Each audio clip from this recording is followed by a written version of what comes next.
আস্তে এখানে। আহ, আসসালামু আলাইকুম। আমি মোহাম্মদ ফয়সাল আল মাজিদ, BG 13 ব্যাচের একজন শিক্ষার্থী ছিলাম। উম, যেহেতু আহ, আজকে আজকে আমি আমার আমার স্লাইড কি দেখা যাচ্ছে? একজন একটু কনফার্ম করলে একটু আমার জন্য সুবিধা হয়। হ্যাঁ, দেখা যাচ্ছে ফয়সাল। আচ্ছা, ঠিক আছে। তাহলে এটা আমি স্কিপ করে দিই। তো আজকের বিষয়ে যেটা হচ্ছে, আমি যেহেতু সাউথ কোরিয়ায় অলমোস্ট প্রায় এই 8 বছর, 8.5 বছরের মতো শেষ হইলো। তো সেক্ষেত্রে আমার অভিজ্ঞতা এবং আমি আসলে সাউথ কোরিয়া স্কলারশিপ সম্পর্কে যেটুকু জানি সেটা আসলে জানানোর চেষ্টা করব। তো আমার এটা গ্রাজুয়েশন ফটো আর কি। বর্তমানে আমি ইয়নসা ইউনিভার্সিটিতে পোস্ট ডক্টরাল ফেলোশিপে প্রোগ্রামে আছি। এছাড়াও হচ্ছে একটা এখানের কোম্পানিতে সোল বায়োহাব নাম, আহ, এখানে আমি একজন হেড রিসার্চার হিসেবে কর্মরত অবস্থানে আছে। তো আমি আহ, আমি 2018 সালে আর কি গ্রাজুয়েট হই খুলনা বিশ্ববিদ্যালয় থেকে। আর এরপরে আমি ওই বছরই আমি চলে আসি হচ্ছে ন্যাশনাল ক্যান্সার সেন্টারে। ওইখান থেকে আমার মাস্টার্স, এবং তারপরে আমি ইউএসটির আন্ডারে পিএইচডি 2025 সালে ফেব্রুয়ারিতে শেষ করছি।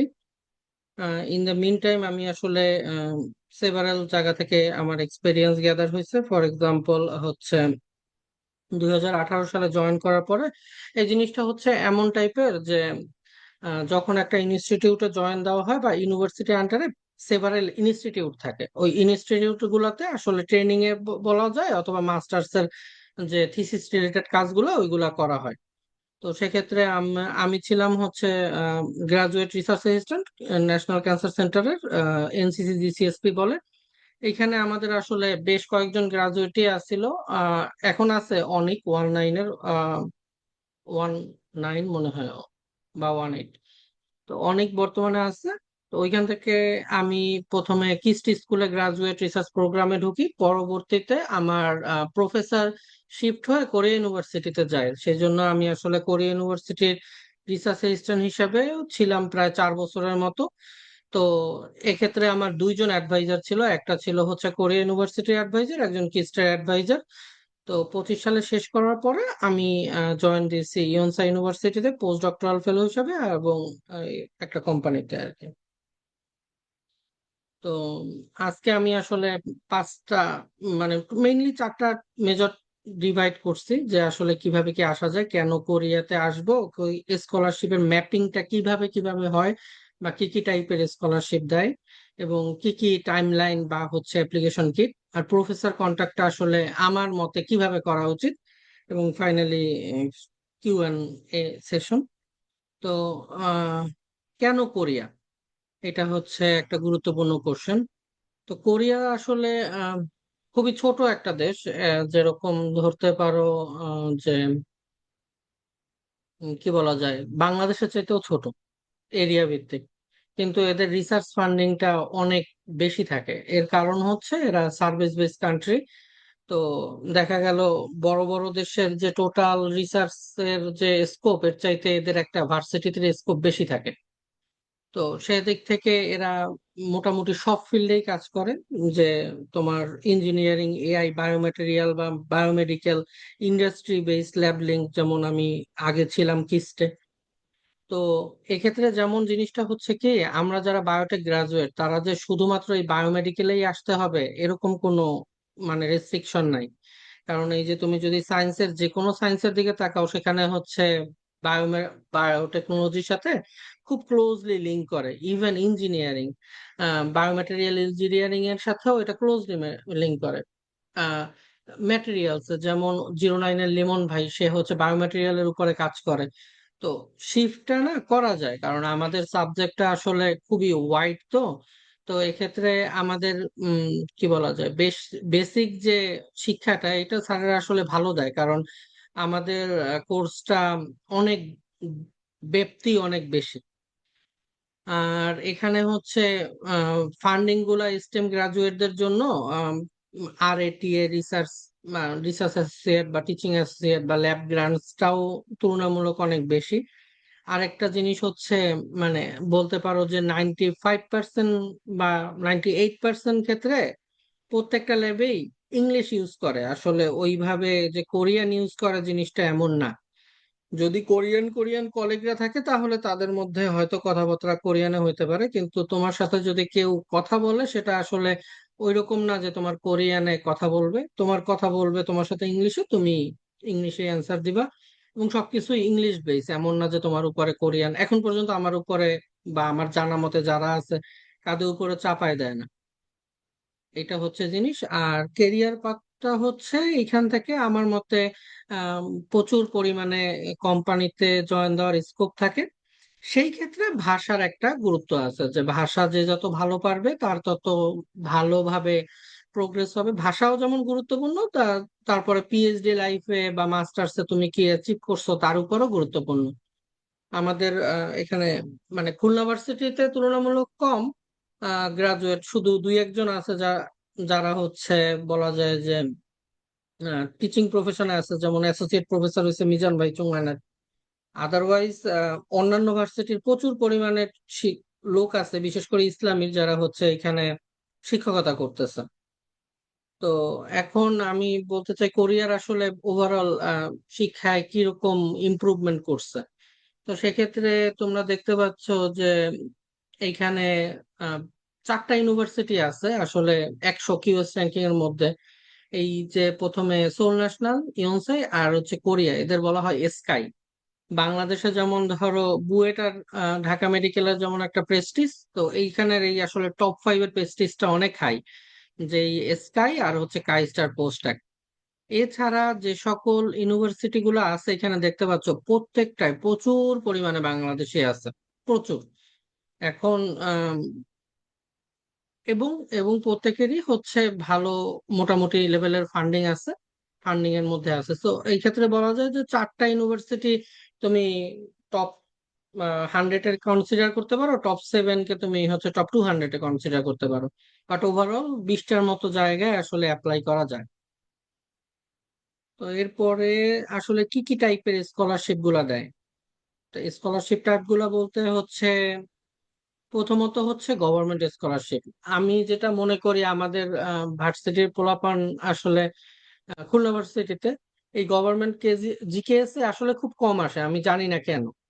কারণ কোরিয়ায় যদি আসলে সাকসেস রেট হিসাব করা হয়, জিকেএস এর যারা আসছে তারা আসলে আম, পরবর্তীতে যে জব পাওয়াটা তাদের জন্য ইজি হয়। কারণ কি উম এখানে 1 বছরে তো ভালোভাবে একটা ভাষা শিখায়, তো এই ভাষা শিখানোর ফলে এই জিনিসটা আসলে উপকৃত হয়। আর দ্বিতীয়ত হচ্ছে ইউনিভার্সিটি ফান্ডিং। এখানে হচ্ছে প্রফেসররা সাধারণত উম কি বলা যায় ফান্ড দেয় এবং তাদের তাদের নিজস্ব প্রজেক্টের মাধ্যমে পুরোপুরি কাভারেজ করে এবং স্টাইপেন্ডের অ্যামাউন্টটা ভেরি করে মাস্টার্স এবং পিএইচডি তে। আর ল্যাব ফান্ডিং বলতে কি, যেমন ধরো এরকমও হয় যে অনেক ইনস্টিটিউট আছে এখানে যারা ডিগ্রি দেয় হচ্ছে ধরো ফর এক্সাম্পল কোরিয়া ইউনিভার্সিটি, যেমন আমি কোরিয়া ইউনিভার্সিটির আন্ডারে 4 বছর রিসার্চ করছি, কিন্তু আমার অ্যাফিলিয়েশন ছিল হচ্ছে কিস্টেরও আবার ইউএসটিরও। তো এই ক্ষেত্রে ল্যাব ফান্ডিংটা আমার আসছে হচ্ছে কোরিয়া ইউনিভার্সিটি থেকে, কিন্তু ডিগ্রি হয়েছে আমার ইউএসটি। তো এরকমও একটা সিনারিও এখানে আছে। আর দ্বিতীয়ত হচ্ছে এক্সটার্নাল। এই এক্সটার্নাল জিনিসটা না, এটা কভার করে প্রত্যেককে, মানে ইউনিভার্সিটির যারা আছে ল্যাব ফান্ডিং ও যারা আছে। কোরিয়ার অন্যতম বড় স্কলারশিপের নাম হচ্ছে বিকে 21। যখন কেউ ল্যাব ফান্ডিং বা ইউনিভার্সিটিতে আসে 6 মাস বা 1 বছর পরে আসলে তাদের বিকে 21 এই এই ফাউন্ডেশনের আন্ডারে পাঠিয়ে দেয়। এছাড়াও কিছু টুকটাক স্কলারশিপ আছে, সেটা হচ্ছে আলাদা। তো জিকেএস এর আসলে রুট হচ্ছে দুইটা। দুইটা রুট কিরকম, একটা হচ্ছে এম্বাসি ট্র্যাক আর একটা হচ্ছে ইউনিভার্সিটি ট্র্যাক। এম্বাসি ট্র্যাকটা আর এটা কোরিয়ান ল্যাঙ্গুয়েজ প্রথমে 1 বছর শিখাবে, তারপরে ডিগ্রির জন্য 2 বছর আর 3 বছর সময় দিবে। তো পিএইচডি সাধারণত 3 বছরে শেষ হয় না, 3 বছর পরে আরো 2-1 বছর লাগতে পারে, সেক্ষেত্রে হচ্ছে প্রফেসররা এটার কাভারেজ করে। আর সাথে হচ্ছে এইটা airfare, language training, tuition, study allowance, মানে অন্যান্য স্কলারশিপের মতো সবকিছু দেয়। এবং এক্ষেত্রে আসলে মেইন জিনিসটা হচ্ছে সিজিপিএটা যদি মোটামুটি 3.7 বা 6.5 এর উপরে থাকে তারা আসলে ট্রাই করতে পারে। সেক্ষেত্রে হয়ে যাওয়ার পসিবিলিটি আছে। উম, আর এরপরে অলরেডি আমি এটা বলছি যে আসলে এম্বাসি ট্রাক আর হচ্ছে ইউনিভার্সিটি ট্রাক, এটার আর একটু যদি ডিপ ডাউন করি তাহলে জিনিসটা হচ্ছে যে এম্বাসি ট্র্যাকের মাধ্যমে বেশ কয়েকটা ইউনিভার্সিটিতে অ্যাপ্লাই করা যায়, ফর এক্সাম্পল 3টা ইউনিভার্সিটিতে। কিন্তু এখানে যে সমস্যাটা হয়, প্রফেসর যদি কানেকশন না থাকে, অনেক সময় আসলে এম্বাসিরা আসলে কতটা ট্রান্সপারেন্ট থাকে এই জিনিসটা নিয়ে আমি একটু কনফিউজ। বাট আমি দেখছি যে অনেক পোলাপানি আসলে এম্বাসি ট্রাকের মাধ্যমে আসছে। আর ইউনিভার্সিটি ট্রাকটা হচ্ছে এরকম, ধরো তুমি সোল ন্যাশনালে কোনো একটা প্রফেসর রিপ্লাই করছে, তাকে তুমি অফার করতে পারো যে আমি আসলে অ্যাপ্লাই করব জিকেএস এর আন্ডারে, তুমি যদি পারমিশন দাও তাহলে আমি জিকেএস এর আন্ডারে তোমার ইউনিভার্সিটির মাধ্যমে অ্যাপ্লাই করতে চাই। এটা কিন্তু একটা খুব দারুণ ট্রিক্স। সেক্ষেত্রে প্রফেসররা ভাববে, ও আচ্ছা, তাহলে আমার পার্সোনাল ফান্ডিংটা ইউজ করা লাগতেছে না, ও হচ্ছে ওর মতো করে আসতেছে, আমার শুধু ইউনিভার্সিটি ডকুমেন্টসটা গুছাই দিতে হবে, খুবই ভালো, আমি দিয়ে দিই। তো সেক্ষেত্রে কি হয়, চান্স পাওয়ার পসিবিলিটি অনেক হাই হয়ে যায়। ঠিক আছে, কারণ প্রত্যেকেরই তো তার প্রজেক্ট থেকে শেয়ার করতে হবে, প্রজেক্টের টাকাই হচ্ছে স্টুডেন্টদের ডিস্ট্রিবিউট করতে হয়। তো এইভাবে মেইলটা করা যায় যে আমি আসলে তোমার ল্যাবে ইন্টারেস্টেড, তোমার যদি, যেমন টপ ইউনিভার্সিটি গুলো এটা করলে ভালো হয় যে আমি আসলে তোমার ল্যাবে ইন্টারেস্টেড, তুমি যদি আমারে পারমিশন দাও তাহলে আমি জিকেএস এর মাধ্যমে অ্যাপ্লাই করতে চাই। সেক্ষেত্রে মেইলে রিপ্লাই পাওয়ার পসিবিলিটিটা বাইরে যায়। এরপরে এছাড়া হচ্ছে স্টেম বেস যে ইউনিভার্সিটি গুলো আছে, এইগুলো আসলে ইনস্টিটিউট বলা যায় ভালো। যেমন ইউএসটি তে হচ্ছে ইউএসটির আন্ডারে প্রচুর ইউনিভার্সিটি ইনস্টিটিউট আছে। এটা বলতে পারো যে বাংলাদেশে যেমন ইরি বিরি আরো যে ইনস্টিটিউট গুলা আছে, এইগুলাতে যদি সরকার মাস্টার্স প্রোগ্রাম গুলা দেয় এবং মাস্টার্স এবং পিএইচডি প্রোগ্রাম গুলা দেয়, কোনো ব্যাচেলার কোর্স নাই, এবং এদের হচ্ছে একটা ইউনিভার্সিটি আন্ডারে নিয়ে আসছে যারা ডিগ্রি দেয়, এটা হচ্ছে সেই ইউএসটি এর আন্ডারে কি স্ক্রিপ্ট। এ ব্যাপারে আরো ডিটেলস পরবর্তীতে বলা হবে। তো এক্ষেত্রে মাস্টার্স এবং পিএইচডি তে এইখানে যে অ্যামাউন্টটা দেওয়া আছে, এটা হচ্ছে মিনিমাম সাপোর্ট। এখন এটা বলতে আসলে কিরকম বোঝায় বাংলা, ডলারে ধরো $1200 হচ্ছে মাস্টার্সে, আর ধরো $1800 হচ্ছে তোমার পিএইচডি তে সাপোর্ট দিবে আফটার ট্যাক্স। আর এছাড়াও এক্সট্রা বেনিফিট আরো বেশ কিছু আছে। তো এছাড়া আছে জিস্টের সাপোর্টটা নির্ভর করে উম, আসলে ওই প্রফেসর কতটা টাকাটা দিতে ইচ্ছুক তার উপরে। এক্ষেত্রেও ধরো মাস্টার্স এর স্যালারি অ্যামাউন্টটা যদি নেগোসিয়েশন করা যায় ওই রকমই আসে, কাছাকাছি আসে। সেম একই জিনিস যায় হচ্ছে ইউনিস্ট, তারপর পোস্টাক বা কাইস্টের ক্ষেত্রে। তো আমরা আসলে প্রফেসরদের সঠিকভাবে নকটা করতে পারি না। যেমন হচ্ছে যদি কেউ পোস্টটাকে অ্যাপ্লাই করে, আমরা কেউ পোস্টটাকে অ্যাপ্লাই করি না, কিন্তু পোস্টটাকের ডিগ্রি ভ্যালু অনেক হাই। তো এক্ষেত্রে বলা যায় যে প্রফেসর, আমি হচ্ছে পস্কো গ্লোবাল স্কলারশিপটা দেখছি, এইখানের আন্ডারে আমি অ্যাপ্লাই করতে চাই, সাথে যদি তুমি কিছু টিএ দিয়ে সাপোর্ট দাও, মানে সেকেন্ড মেইলে, তাহলে আমি আসলে অ্যাপ্লাইটা করতে চাই। এটা করা যায় আসলে। এখন আসি হচ্ছে ইউএসটি আন্ডারে। ইউএসটি হচ্ছে একটা মানে আমব্রেলা টাইপের একটা জিনিস, এর আন্ডারে টোটাল 32টা ইনস্টিটিউট আছে। প্রত্যেকটা স্টুডেন্ট নয়, কিন্তু আমরা খুব ভালো করে জানি শুধু কিস্ট, কারণ আমরা কিস্টের বাইরে খুব বেশি জানি না। এখন কেন জানি না, কারণ খুলনা ভার্সিটি থেকে আমার ধারণা মতে কম হলেও 30 জনের মতো গ্রাজুয়েট শুধু কিস্ট থেকে বের হয়েছে। সেই জন্য আমরা শুধু কিস্ট জানি। বাবর স্যার, আসিফ স্যার, এছাড়া মানে এই আসলে লিস্ট শেষ হবে না, এই লিস্ট অনেক লম্বা। তো আহ, এই যে এর বাইরে যেমন হচ্ছে, যেমন আমি আসার পরে এখন জানি, যেমন আইবিএস এ লোক নেয়, কিস্টিতে লোক যায়, ক্রিটে তো প্রচুর যায়। আমরা কেন যাই না আমরা জানি না, লিঙ্ক আপ করতে পারি নাই, আর আমাদের ওইভাবে চেনে না। কেআইএমএম এ যায়। তো আর আর হচ্ছে কেআইএমএস এ একজন গেছে আমার জানা মতে। উম মানে এখানে যদি তুমি এদের ওয়েবসাইটে আসলে যাও তাহলে এখানে তুমি তোমার পছন্দের ফিল্ড সম্পর্কে প্রফেসর খুঁজলে প্রচুর পরিমাণে প্রফেসর পাওয়া যাবে। তো এইটা আসলে দেখা যায়। এই এখন সমস্যাটা কি হয়েছে, বাংলাদেশের যে ইউনিভার্সিটি গুলা না, এদের রেপুটেশনটা 2016 সালের পর থেকে একটু ডাউন হয়েছে। ডাউনটা কিরকম? ইউএসটি তে এখন আসলে টপ 500 এর, এটা একটা অলিখিত নিয়ম করছে যে যদি কেউ টপ 500 ইউনিভার্সিটির মধ্যে থেকে ডিগ্রি নেয় তাহলে তার হওয়ার চান্সটা বাড়ে। আর যদি টপ 500 না হয় তাহলে তার ধরো মাস্টার্স একটা অন্য কোথাও থেকে করতে হবে, তারপরে হচ্ছে ইউএসটি তে আসতে হবে। এই রেশিওটা উনি 2016 সালের পর থেকে প্রচুর পরিমাণে বৃদ্ধি পাইছে। আর আমি আগেও যেমন বলছি, এখানে যেমন দেখা যাচ্ছে এনার্জির সাথে বায়োম্যাটেরিয়াল, বায়োলজির মিল কি, বায়োটেকনোলজির মিল কি, তুমি যদি মিল খুঁজতে পারো, মিলের অভাব নাই, মিল আছে। নিউক্লিয়ারের সাথেও আছে, ফিউশনেবল বায়োডিগ্রেডেবল ম্যাটেরিয়াল নিয়েও কাজ করে মানুষ। বায়োম্যাটেরিয়াল নিয়ে তো বললামই।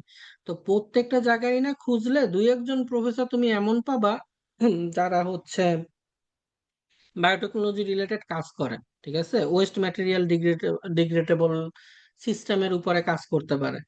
তো এই এই জন্য আসলে ঠান্ডা মাথায় একটু টাইম নিয়ে যদি খোঁজে, বিশেষ করে যারা হচ্ছে যাদের হাতে এখনো টাইম আছে, থার্ড ইয়ার ফোর্থ ইয়ার, বা এরা আসলে এই জিনিসগুলো একটু ভালোভাবে দেখতে পারে। তো এক্ষেত্রে ইউএসটির ওয়েবসাইটে গেলে যে সাবজেক্ট চুজ করলেও হয়, প্রফেসর চুজ করলেও হয়, বা এটা একটু ফ্লেক্সিবল, দেখলেই পাওয়া যায়। এরপরে হচ্ছে এনসিসি জিসিএসপি। এনসিসি জিসিএসপি তে আমি আসলে মাস্টার্স করছিলাম। এইটা একটা ছোট ইনস্টিটিউট বলা যায় ইউএসটির বাইরে। তো এইখানে প্রথমে আসছিল আমাদের রেজা ভাই, 10 রেজা ভাই, তারপরে তো আসলাম আমি। আমি আসার পরে আহ, মাঝখানে রিফাত আসছিল, রিফাত তো চলে গেল। তারপরে 15-এর, তারপরে হচ্ছে এখন আসলো অনেক। এছাড়াও আম, মজার ব্যাপার হচ্ছে এদের দেখা আবার হচ্ছে এখন আবার ইসলামী ইউনিভার্সিটি, তারপর শাহজালাল, এরা আবার প্রচুর পরিমাণে আসা শুরু করছে, কিভাবে কিভাবে যেন। তো এখন জিনিসটা হয়ে গেছে যে কম্পিটিটিভনেসটা কিভাবে ডিপেন্ড করে, যেমন ধরো যদি যেমন আমাদের এইখানে রেজা ভাই পাশ করছে, আমি পাশ করছি, তো এখন একটা বা অনেক আছে, তো একটা পজিটিভ আমাদের খুলনা ইউনিভার্সিটি সম্পর্কে তাদের একটা ধারণা হয়েছে, তো এইখানে চান্স পাওয়ার রেশিওটা বাড়তে পারে, তাই না, হওয়ার চান্সটা বাড়তে পারে। আর এখানে আসলে কোনো প্রফেসর কন্টাক্ট করা লাগে না তো। ও, আর ইউএসটি তেও কোনো প্রফেসর কন্টাক্ট করা লাগে না, বাট কন্টাক্ট যদি থাকে তাইলে ভালো ইউএসটির ক্ষেত্রে, না হইলেও হয়। যেমন আমার এনসিসি তেও কোনো প্রফেসর কন্টাক্ট ছিল না, আমার ইউএসটি তেও কোনো প্রফেসর কন্টাক্ট ছিল না। আমি কোনো প্রফেসর কন্টাক্ট ছাড়াই আলহামদুলিল্লাহ দুইটাতেই হয়েছে আমার। তো এই জন্য বলছি যে থাকলেও ভালো, না থাকলেও ভালো। আর কিন্তু এনসিসির ক্ষেত্রে আসলে প্রফেসর কন্টাক্টটা ওইভাবে কোনো খুব বেশি গুরুত্ব বহন করে না। এক্ষেত্রে হচ্ছে ফেয়ার হয় একেবারে, যারা সিভি দেয় তাদের মধ্যেই বাছাই হয়, যাদের পছন্দ হয় ভাই ভাই তাদেরই নিয়ে নেয় এরা, এই টাইপের। তো এটা একটা ভালো অপশন। আরেকটা জিনিস হচ্ছে আমি বলবো মাস্টার্স এর জন্য বায়োটেকনোলজির এনসিসি জিসিএসপি খুবই ভালো। কারণ হচ্ছে হ্যাঁ, এরা হচ্ছে স্টাইপেন্ডটা একটু অল্প দেয়, 700 ইউএসডির মতো, 650-700 ইউএসডির মতো দেয় আফটার ট্যাক্স। কিন্তু উম, এদের এদের থেকে মাস্টার্সে ওই 2 বছর সময় দিলে যে কোনো টপ ইউনিভার্সিটি ক্র্যাক করা আসলে খুবই ইজি হয়ে যায়, কারণ এর রেপুটেশন খুবই ভালো ওয়ার্ল্ড ওয়াইড। মোটামুটি হলেও এমনি ইসে ভালো, কোরিয়ায় খুবই ভালো। তো এই এরা আসলে আমাদের ফিল্ডের মোটামুটি সব ফিল্ডে কাজ করে। কেউ যদি স্টার্টের উপরে রিভিউ বেস যারা কাজ করে তারাও যেমন পাবলিক হেলথে অ্যাপ্লাই করতে পারবে, আবার যেমন যারা ধরো ল্যাব ল্যাব বেস কাজ করছে, ফর এক্সাম্পল দিদার স্যার বা মুরসালিন স্যারের ল্যাবে, তারাও হচ্ছে আবার বায়োমেটেরিয়াল সেকশনে বা ডিজিটাল এআই তেও আসতে পারে। তো এই ফিল্ডটা আসলে একটু ভালোভাবে এক্সপ্লোর করা যাইতে পারে আমাদের পোলাপান, আমি মনে করি যে অনেক বেশি আসতে পারে। এবং 2 বছর যদি সে সময় এইখানে দেয় মাস্টার্স এর জন্য, তার পরবর্তী ক্যারিয়ার পাথটা অনেক ইজি হয়, আমার ধারণা।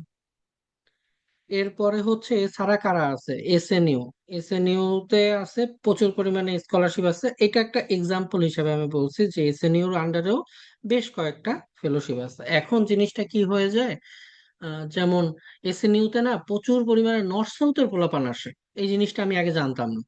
নর্থ সাউথের আর ব্র্যাকের পোলাপান আসে। এখন এরা কেন আসে? কারণ এরা হচ্ছে এসএনইউর, আমি আগেই বলছি যে এদের কিউএস র্যাঙ্কিং হচ্ছে 38, বা হচ্ছে ইয়নসাইড অনেক ভালো 42, বা এরকমই 50-এর মধ্যেই হচ্ছে স্কাই এর তিনোটাই আছে। তো তো এই জন্য না এইসব ইউনিভার্সিটিতে আসার ক্ষেত্রে স্কলারশিপের অ্যামাউন্টটা অতটা কনসিডার করে না। ধরো 2 বছর যদি টাইমও দেয়ও, তারপরে তো বড় একটা অ্যামাউন্টের স্কলারশিপ নিয়ে এসে পিএইচডি শুরু করতে পারবে। সেই জন্য তারা 2 বছর ইনভেস্ট করে। আমি দেখছি এখানে প্রচুর প্রাইভেট ইউনিভার্সিটি আসে, বিশেষ করে টপ টায়ার যেগুলো আছে বাংলাদেশের। তো এইখানেও একটা এক্সপ্লোর করা যায়, এখানে ইনভেস্টমেন্ট হিসাবে আমি মাস্টার্সে আমি রিকমেন্ড করব। এছাড়া বাকি যেগুলো আছে সেগুলাতে প্রপার স্কলারশিপ নিয়ে প্রফেসর দেখে রেখে আসা খারাপ না।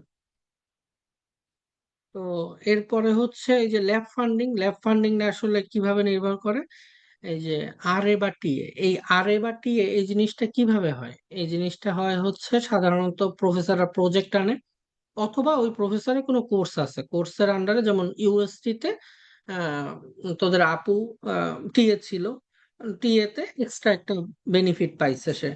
তো আবার হচ্ছে আহ, আর এ আর এর ক্ষেত্রেও ওই যে সেই সেই রকমই, যে একটা প্রজেক্ট আনছে অনেকগুলা, তো তার আসলে সেখানে স্টুডেন্ট নিতেই হবে, সে ওই টাকা দিয়ে স্টুডেন্টদের সাপোর্ট দেয়, তাদের টোটাল এক্সপেন্সটা সে বেয়ার করে। এছাড়া ধর বিকে 20 প্রোফাইল যখন 6 মাস হয়ে যায়, তখন তারা কি করে, যে গভর্নমেন্টের যে স্কলারশিপ তার জন্য অ্যাপ্লাই করে বিকে 21। বিকে 21-এ যদি কেউ চলে যায় তাহলে তো আরো ভালো, একটা সিকিউর স্কলারশিপ লং টাইম যাবত পাইতেছে। আর হচ্ছে প্রজেক্ট গ্রান্টের কথা আমি অলরেডি আর এর সাথেই আসলে মেইনলি যায়। এছাড়াও কিছু প্রজেক্ট গ্রান্ট আছে, ন্যাশনাল রিসার্চ গ্রান্ট আছে, এইগুলো আসলে অনেক বিগ লেভেলের। যেমন আমার পিএইচডি বস রিসেন্টলি হচ্ছে এই যে ন্যাশনাল রিসার্চ গ্রান্টটা পাইছে, এর অ্যামাউন্টটা আসলে কয়েক বিলিয়নে যায় ঠেকে আর কি। তো এদের আন্ডারে ধর একটা একজন যখন পায়, অনেকগুলা প্রফেসর থাকে, এবং ওই প্রফেসররা আবার অনেকগুলা স্টুডেন্ট নিতে পারে। এরকম একটা সিস্টেম, এটা একটা নেটওয়ার্কিং এর মতো। আর ইন্ডাস্ট্রি প্রজেক্ট গুলো সাধারণত খুব ছোট ছোট হয়, কারণ এরা তো আসলে অল্প কিছু কাজ করার জন্য দেয়, সেক্ষেত্রেও সেই ফান্ডিংটাও প্রফেসররা স্টুডেন্টদের দেয়। তো এরকম কিছু ছোট ছোট ফান্ডিং আছে। তো এখন আসলে একটা সিম্পল থিওরি, যে কিভাবে একটা অ্যাপ্লাই করব, আমার সুন্দর একটা সিভি দিব, আমার স্টেটমেন্ট অফ পারপাস দিব, আর আমার যদি দুই একটা পেপার থাকে পেপারটা দেখাবো, রিসার্চ যদি ফিট করে আমি প্রফেসরের কাছে পাঠাইলাম। প্রফেসর যদি ইন্টারেস্ট করে, প্রজেক্ট ম্যাচ করে, তাহলে হচ্ছে ফান্ডিং এর জন্য তারা পাঠাই দিবে। এটাই হচ্ছে সিস্টেম। তো এর পরবর্তীতে হচ্ছে অ্যাপ্লিকেশন কিট, আমরা আসলে কি কি বা কি টাইমলাইন আসলে ধরা উচিত। তো এই ক্ষেত্রে আমি যেটা বলবো যে আসলে আম, তিন একটা রিসার্চ করতে, একটা সময় নিয়ে 3টা 4টা ল্যাব যারা হচ্ছে খুব ক্লোজলি ম্যাচ করে, বিশেষ করে থিসিস টপিকের সাথে। আর যারা হচ্ছে এখন অলরেডি চাকরিতে আছে, এই জিনিসটা খুবই ইম্পর্টেন্ট, যারা চাকরিতে আছে, ফর এক্সাম্পল ইনসেপ্টা বা কি বলে রেনেটা, এই এই এই সকল দিক থেকে জিনিসটা হয় কি, তাদের কিন্তু আসলে ওই যে ব্যাচেলারের থিসিস জিনিসটা এখনো অতটা গুরুত্বপূর্ণ না। তার গুরুত্বপূর্ণ এখন জিনিস হচ্ছে সে কোন ফিল্ডে কাজ করে, তার ওই ফিল্ডের সম্পর্কে তার স্ট্রং ডাটাবেস যদি দিতে পারে, তার চান্স পাওয়ার পসিবিলিটি আরো হাই। আমরা সিভিতে অনেক সময় অনেক ভুল করি, যেমন যে আমার যখন পিএইচডি যখন লাস্ট ইয়ারে ওঠা হয়, তখন আসলে অনেক ক্ষেত্রে প্রফেসররা সিভি পাঠায়।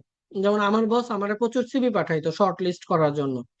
তো সেক্ষেত্রে আমার কাছে একবার একটা উম বাংলাদেশি একজনের সিভি পাইলাম। তো আমি না খুব অবাক হয়ে গেছি যে আসলে সে পাশ করছে তৎকালীন সময় 7-8 বছর আগে, কিন্তু সে কোনো কিছু বলে নাই, সে কোথায় চাকরি করছে, কি চাকরি করে, এই জিনিসগুলো বলে নাই। এই জন্য আমি আসলে তারে খুব বেশি মার্কিং দিতে পারিনি। কিন্তু যদি সে প্রপার ভাবে বলতো যে আমি ধর ফর এক্সাম্পল একটা হাসপাতালের স্পেশালাইজড কোনো একটা ফিল্ডেই আমি টেস্ট করি, এইটাও একটা ভ্যালু ক্যারি করে, রেদার দেন কিছু না বলা। ঠিক আছে, কারণ যখন হচ্ছে ব্যাচেলর শেষ হয়ে যায়, তারপরে যত বছর করে ওই গ্যাপটা আসলে খুবই ইম্পর্টেন্ট, যে কি করে। এই ক্ষেত্রে যদি কেউ কোম্পানির সাথে অ্যাড থাকে, আমি তো বলবো তার জন্য পসিবিলিটি আরো বেশি বাইরে গেল, কারণ তখন তারা ভাববে যে ও, এর রিয়েল লাইফ এক্সপিরিয়েন্স আছে, একে খুব সহজে নেওয়া যায় মাস্টার্স বা পিএইচডির জন্য। তো এই জন্য আসলে এই একটু সময় দিয়া, যে 3টা 4টা রিসার্চ ল্যাব, তারপরে ওই রিসার্চ ল্যাবে আসলে কি কি হচ্ছে, মানে কাজগুলা আমার সাথে যায় কিনা, বা কতটুকু যায় কতটুকু যায় না। যেমন একটা ল্যাবের কিছুই আমরা জানি না, একটা ল্যাবে গেলে ধরো 20টা এক্সপেরিমেন্ট করলে, যেমন আমি যখন আসছি আমি কিছুই জানতাম না, আমি জাস্ট এটা তো স্বাভাবিক, কি কি জানতাম এটা তো বোঝাই যায় যারা খুলনা ভার্সিটি বায়োটেকে পাশ করছে। তো আরো আমি করছি প্রোবায়োটিকের উপর কাজ, আর এখানে আসছি আমি পুরো মলিকুলার বায়োলজি। তো আমার কাছে আসার পরে ওয়েস্টার্ন ব্লট ধরাই দিছে। তা আমি তো তখন ওয়েস্টার্ন ব্লট সম্পর্কে জানি না, কিন্তু তারা ওই জিনিসটা ট্রেন আপ করছে আমাকে। একদিন, 2 দিন, 3 দিন শিখাইছে, তারপরে আমার অন্যান্য জিনিস শিখাইছে, সবকিছু ল্যাব বেস এক্সপিরিয়েন্স করে প্রথম 6 মাস থেকে 1 বছর আমাকে ফুল ট্রেন দিছে। তারপরে আমি রিসার্চের দিকে মানে ফুললি আসছে। তো আসলে ওই চিন্তা করার দরকার নাই, শুধু বলতে হবে যে আমি এই ফিল্ডের থিওরিটিক্যাল নলেজটা পারি, এইটার আমি টেকনিক্যাল নলেজ পারি, এই জিনিসগুলো আমি এক্সপেরিমেন্ট পারি, এই মেশিনের সাথে পরিচিত, আমি দেখছি তুমি এই মেশিন তোমার ল্যাবে আছে বা এই মেশিনের উপর তুমি কাজ করছো। বিশেষ করে এক একজন প্রফেসরের ম্যাটেরিয়ালস মেথডে যা গেলে খুব ভালো বোঝা যায়। এখন অনেকে ভুল করে কি, আমরা যেমন আমরা যখন মাস্টার্স এর জন্য অ্যাপ্লাই করি, আমরা দেখি যে প্রফেসর আচ্ছা এই ফিল্ডে 2টা কাজ করছে, ম্যাথস হইছে, চলে আসছি। কিন্তু ওই ফিল্ডে ডিপ ডাউন করলে, কারণ আমার মনে হয় না যে একটা ব্যাচেলার পাস স্টুডেন্ট তার পক্ষে আসলে বোঝা খুবই ইজি একটা 7-8 ইম্প্যাক্ট ফ্যাক্টরের পেপার। সময় দিতে হবে, একবারে সেটা সম্ভব না। তো কিন্তু কি বোঝা সম্ভব, যে ম্যাটেরিয়ালস মেথডটা, কারণ ওই জিনিসটা তো আমাদের সাথে পরিচিত, ওই ফিল্ডে তো আমরা কাজ করছি, তাই না, থিওরিটিক্যাল নলেজ আছে। তো ম্যাটেরিয়ালস মেথডে গেলে ওইখানে যখন পড়া হবে তখন বুঝতে পারবি যে, বা পারবা যে কি কি জিনিসগুলো আসলে আমি জানি, বা কোন কাজগুলো আমি পারি। তখন একটা আইডিয়া বাইর করা যায়, আচ্ছা এই এই কাজগুলা পারি, এইগুলা পারি না, এটা এইটার নিচের এই পোর্শন ডাউন স্ট্রিম এই পার্থক্যগুলো আমরা পারি না। তখন ওইটা শর্ট আউট করে প্রফেসরকে বলা যায়, দেখো আমি ওয়েস্টার্ন ব্লট পারি, আমি সাউদার্ন ব্লট পারি, আমি নর্দার্ন ব্লট পারি, আমি মলিকুলার ক্লোনিং পারি, না পারি কিছু, আমি হচ্ছে ক্যান্সারের উপরে আমি হচ্ছে কি বলে ফাইটো মেডিসিন নিয়ে আমি কাজ করছিলাম। তো সেইটার সাথে ক্লোজলি অ্যালাইন করে তোমার ফিল্ড, যদি ক্লোজলি অ্যালাইন না করে, কিন্তু আমি তোমার এই ফিল্ডের এই ফিল্ড সম্পর্কে আমি জানতে চাই, আমি আরো শিখতে চাই, তুমি যদি আমার ল্যাবে নাও আমি এর জন্য কৃতজ্ঞ থাকবো, একটা শর্ট মেসেজ। তো আসলে ওই 50টা মেইল পাঠানো চাই, 8-10টা ওয়েল স্ট্রাকচার মেইল পাঠানোটা আসলে ভালো।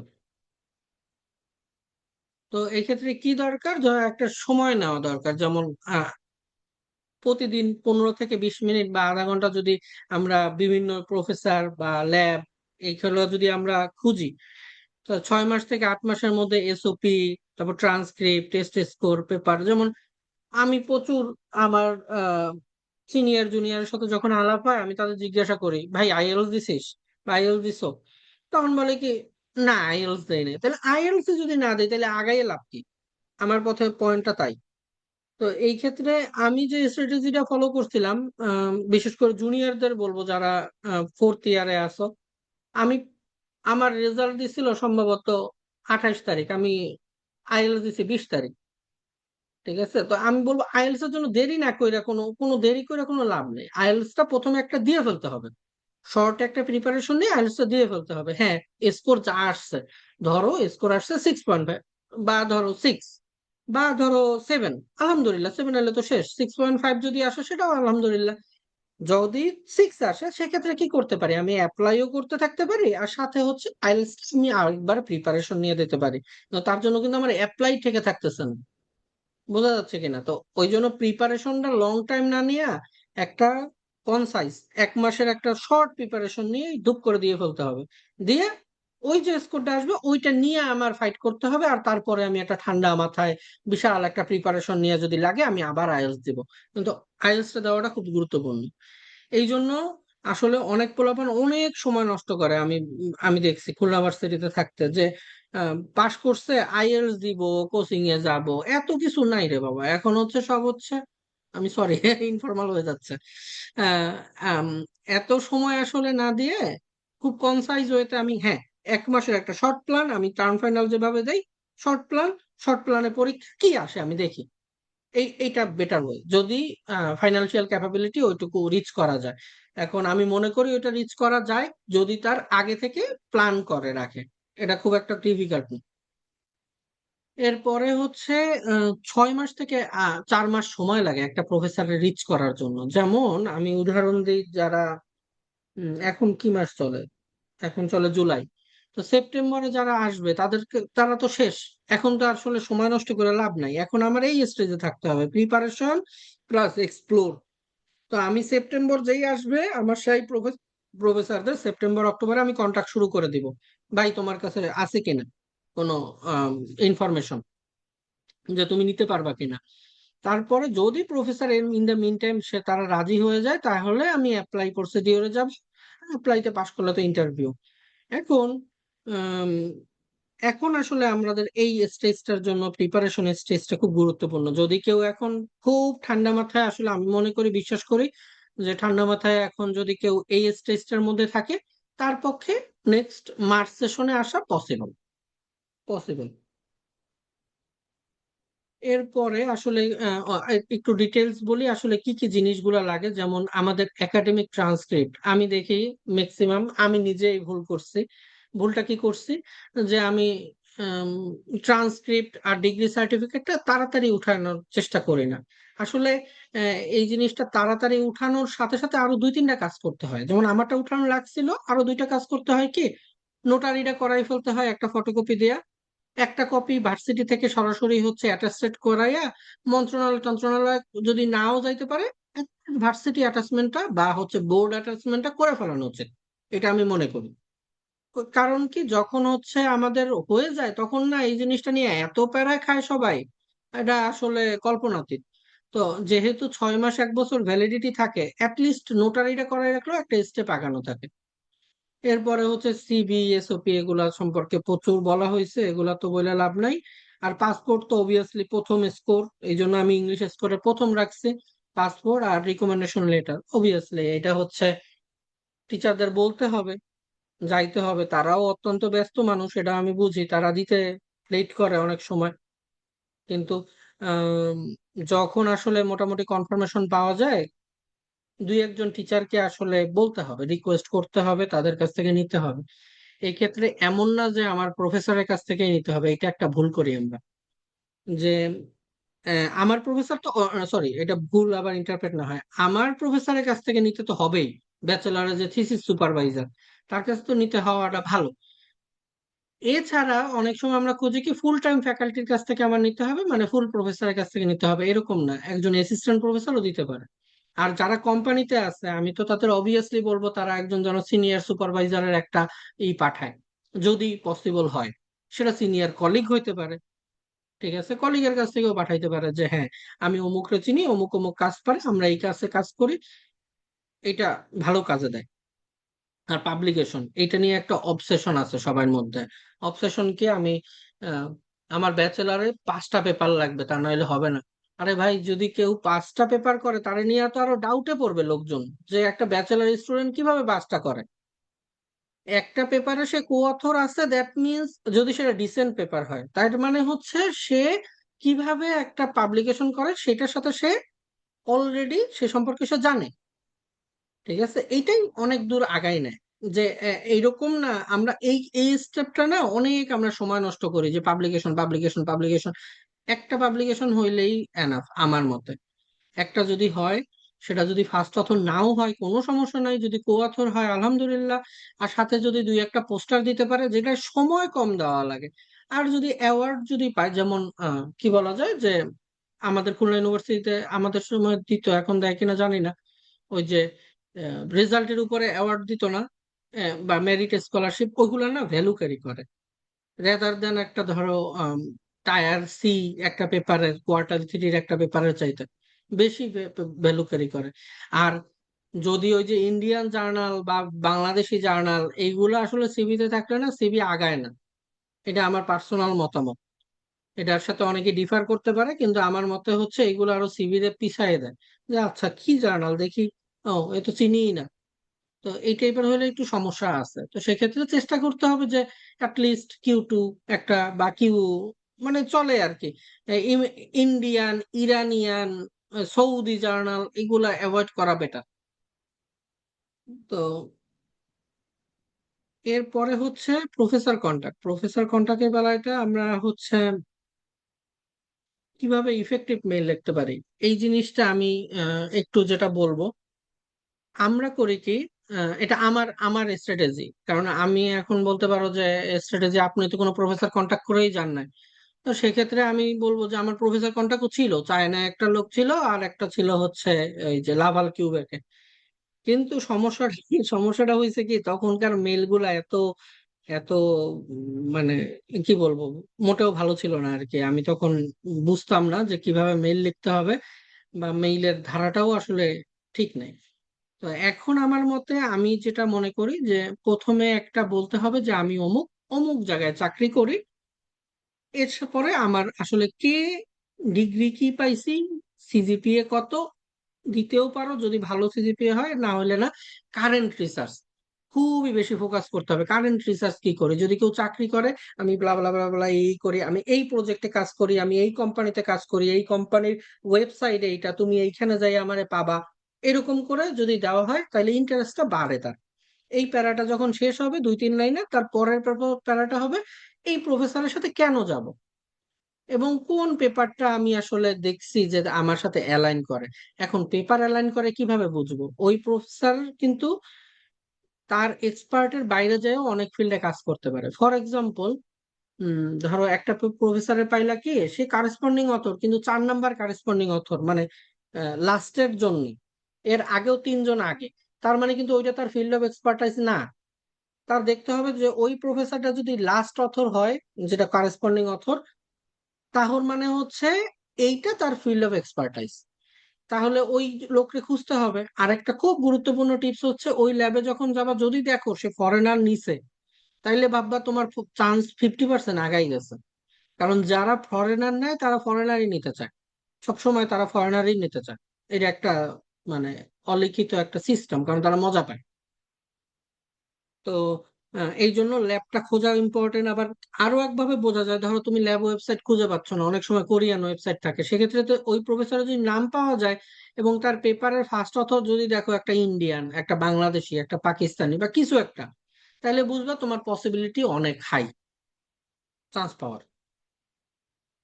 তো এরপরে কি করতে হবে? সিভি, ট্রান্সক্রিপ্ট আর শর্ট রিসার্চ সামারি, এটাই খুবই ইম্পর্টেন্ট।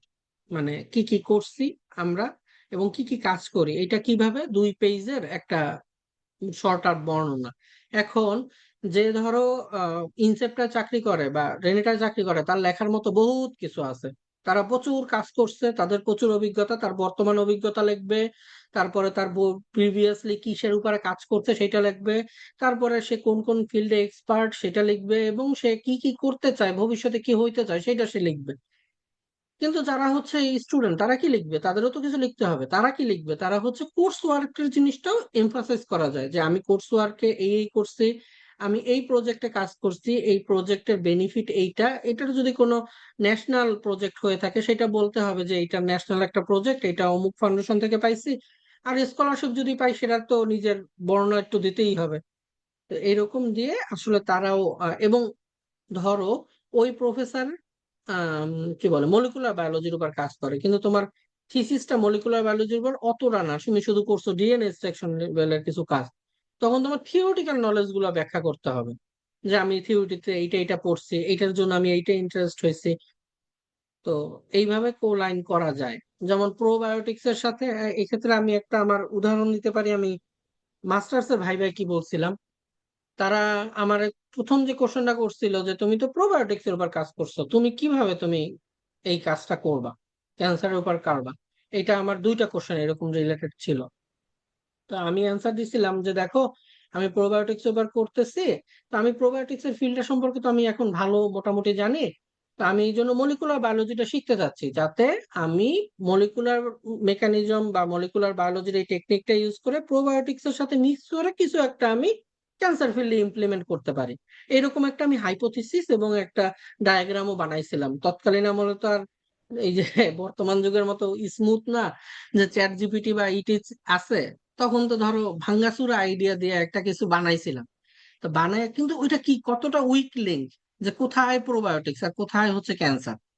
ঠিক আছে, তো এই দুইটার মার্চ করতে হবে। তুমি যে ফিল্ডে কাজ করছো এটার সাথে তার সাথে যেটা করতেছো, বিশেষ করে এনসিসি যদি হয়, কোনোভাবে লিঙ্ক খুঁজে বাইর করে ওইটা সম্পর্কে একরাশ বলে যেতে হবে, সরসব গরু রচনার মতো। তো এরপরে কমন মিস্টেকটা কি করি আমরা, জাস্ট ধরি আর কপি পেস্ট মারি আর আশা করি কোনো মেইলে রিপ্লাই দেয় না। আসলে জিনিসটা এতটা ইজি না। যদি শুধু আমি লিখি আমি ফয়সাল আল মাজিদ, আমি অমুক জায়গায় পাশ করছি, আমি এই তোমার ফিল্ডে কাজ করতে চাই, তুমি নিবা কিনা, কেউ রিপ্লাইও দিবে না, কারণ এটা জেনেরিক মেল। কারণ আমার কোনো রিসার্চের কোনো কানেকশনই নাই, ঠিক আছে, কোনো স্টোরি নাই, কোনো কনসাইজ ফিট নাই। তারপরে হচ্ছে সিবি আমি বানাইছি 8 পেজের সিবি, আমার প্রফেসরেরই হয় 3 পেজ, আমি যদি বানাইতে যাই 5 পেজ, তা কেমন দেখায় জিনিসটা? তো পিসিবি হইতে হবে সর্বোচ্চ গেলে 2 পেজ, এবং সিভিতে কোনোভাবেই কোনো ছবি টবি দিয়া ওই যে মানদাত্তা আমলে কোনো সিভি বানানো যাবে না। মানে ছবি দিলেও স্মার্ট ওয়েতে দিতে হবে, আগে যে আমরা দিতাম ওইরকম বানানো যাবে না, স্মার্ট ওয়েতে জাস্ট এক্সপেরিয়েন্সটা প্রথমে রাখা, তারপরে হচ্ছে কি বলা যায়, কোথায় এডুকেশনটা সেকেন্ডে দিয়ে, তারপরে কি কি ফিল্ডে কাজ করছি, কোন কোন প্রজেক্টে যদি করি সেই প্রজেক্টটা কি কি, আর পেপার পাবলিকেশন আর যদি অ্যাওয়ার্ড থাকে এটার একটা শর্ট লিস্ট করে 2 পেজের মধ্যে। এবং আহ, যে রিকমেন্ডেশন লেটার, এটা আসলে অনেক সময় আমরা লিখি না যে সিভির মধ্যেই রিকমেন্ডেশন লেটার তুমি চাহিবা মাত্র পাবা, জিনিসটার দরকার নাই তো। সে যখন চাবে তখন তুমি রিকমেন্ডেশন লেটার দিবা, তার আগ পর্যন্ত কোনো রিকমেন্ডেশন লেটারের দরকারই নেই। তো ওই যে এটা আরেকটা জিনিস, প্রথমেই আমরা জিজ্ঞাসা করি স্কলারশিপের অ্যামাউন্টটা কি। ঠিক আছে, প্রথমে আমরা তো বলি না যে প্রথমে 2-3টা মেল যাবে, সে যদি ইন্টারেস্টেড হয়, ইন্টারভিউ হয়েছে, ইন্টারভিউর সময় সুন্দর করে আক্ট করতে হবে যে দেখো, আমি তো আসলে তোমাদের ওইখানে স্কলারশিপ অপরচুনিটি সম্পর্কে জানি না, যদি তুমি আমার একটু কাইন্ডলি একটু ব্রিফ দিতা যে আমি কিভাবে কি স্টাইপেন্ড পাইতে পারি, তখন সে তার সামর্থ্যের ভিতর দিয়ে সর্বোচ্চটা বলার চেষ্টা করবে। যদি তোমার সাথে ম্যাচিং হয় তুমি আসবা, না হলে বলবা যে আসলে আমি তো আমি তো এটা আসলে ম্যাচিং করতে পারতেছি না, আমার মনে হয় এর চাইতে এক্সপেন্স আমার বেশি হবে, তো আমি সরি। কারণ কি ওইটা নিয়ে বেশি মূল্যামূল্য দিতে গেলে আসলে আর হয়নি, এটা হচ্ছে মেইন। তবে অবশ্যই অবশ্যই জিজ্ঞাসা করে আসতে হবে, ওইটাও একটা এভিডেন্স যদি প্রফেসর ফান্ডিং এ কেউ আসে। আর ইউনিভার্সিটি থ্রুতে আসলে সেগুলো মানে সরি, এই যে ইউএসটি থ্রুতে আসলে সেগুলোর সম্পর্ক তো পুরো আলাদা স্টোরি, ওইটা পুরোপুরি সরকার দ্বারা রেগুলেটেড, তো ওটা নিয়ে টেনশনের কিছু নেই। এরপরে হচ্ছে রিসার্চ এভিডেন্স, থিসিস, এই জিনিসটা খুবই গুরুত্বপূর্ণ, আমরা আসলে এটার খুব একটা ভ্যালু দেই না। যে কেউ যদি থিসিস করে, আবার অনেকে আছে আমাদের ধরো অন্য জায়গায় যে মাস্টার্স করছে বা খুলনা ভার্সিটিতে মাস্টার্স করছে প্রজেক্ট বেস, আমি জানি না এখন প্রজেক্ট বেস আছে কিনা, অনেক ইউনিভার্সিটি আছে প্রজেক্ট বেস মাস্টার্স করায়। তো প্রজেক্ট বেসে আসলে 3-4 জন লোক থাকে, তাই ওইটুকু যদি কেউ থাকে সেটা অবশ্যই হাইলাইট করতে হবে, এবং সেখানে কি কি কাজ করছে, টেকনিক, বিশেষ করে যারা মাস্টার্স এবং পিএইচডি তে অ্যাপ্লাই করবে টেকনিক সম্পর্কে ফুল বলতে হবে, আমি এই টেকনিক পারি, ঠিক আছে, এই করতে পারবো আমি, এগুলো গুরুত্বপূর্ণ। এবং পাবলিকেশন, এটা আমি অলরেডি ব্যাখ্যা করছি, পোস্টার ব্যাখ্যা করছি, ল্যাব স্কিলও ব্যাখ্যা হয়েছে, এটাও মোটামুটি শেষ।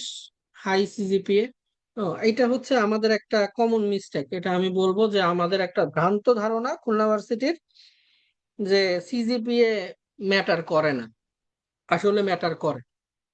সিজিপিএ ম্যাটার করে, লাইফের সমস্ত স্তরেই ম্যাটার করে।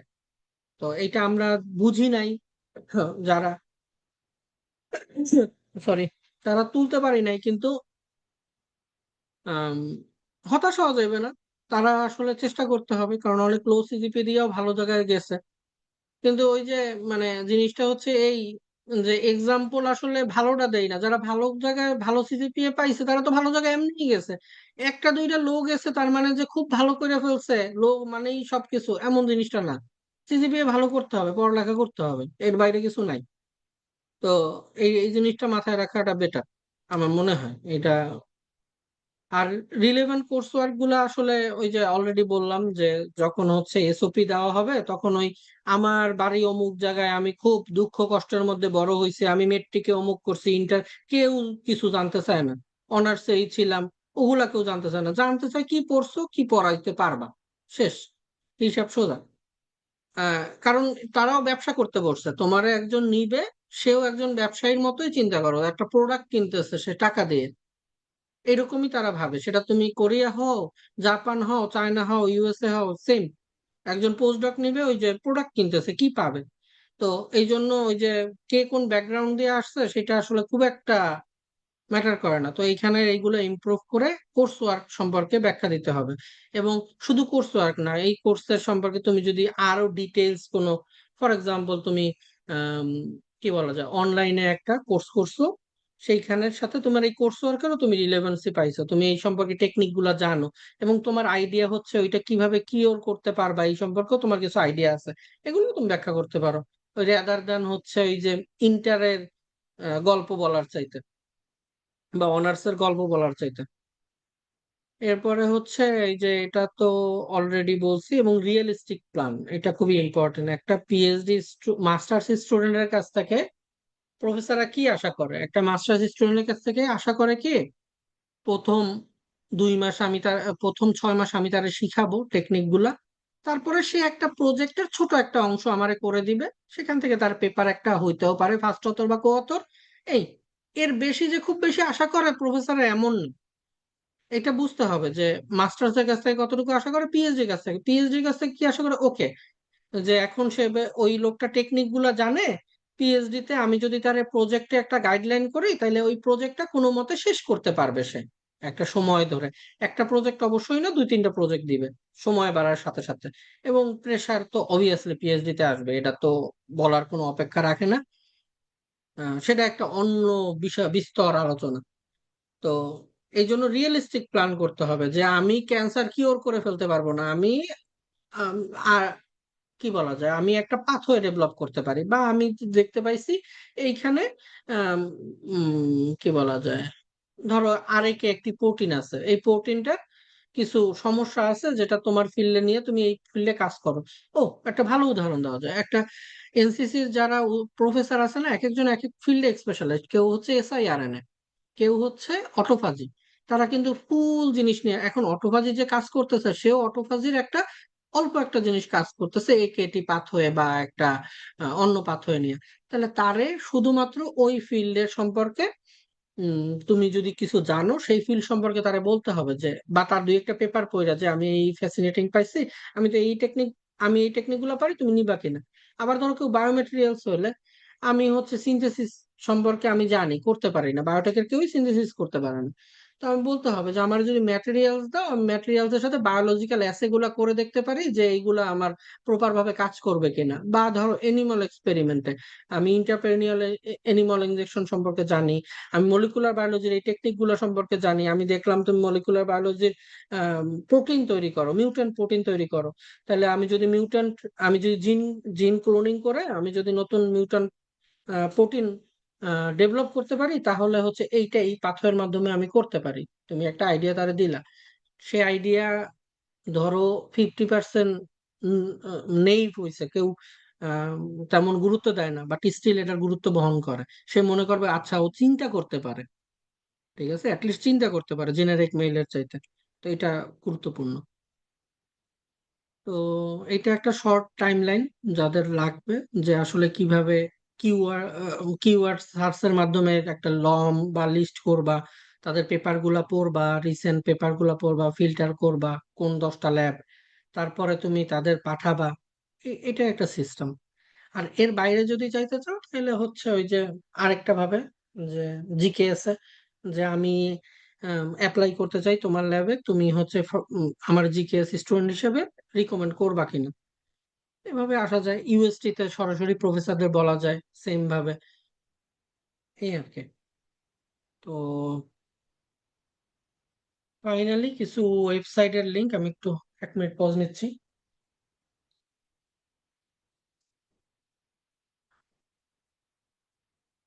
এখানে কিছু ওয়েবসাইটের লিংক দেওয়া আছে যে আসলে কে কোথায় অ্যাপ্লাই করা যায় কিনা, এর বাইরেও তো ডাইভার্স ফিল্ড আছে, প্রফেসর খুঁজতে হবে। উম এই আর কি, এই হচ্ছে সংক্ষেপে আমার ব্যাখ্যা। তো ফাইনালি এটা আমার লাস্ট ফটো। আমরা সম্ভবত তখন ডিফেন্স টিফেন্স দেওয়া শেষ, শেষ ভাইবা দেওয়ার পরে স্যারদের সাথে তুলছিলাম।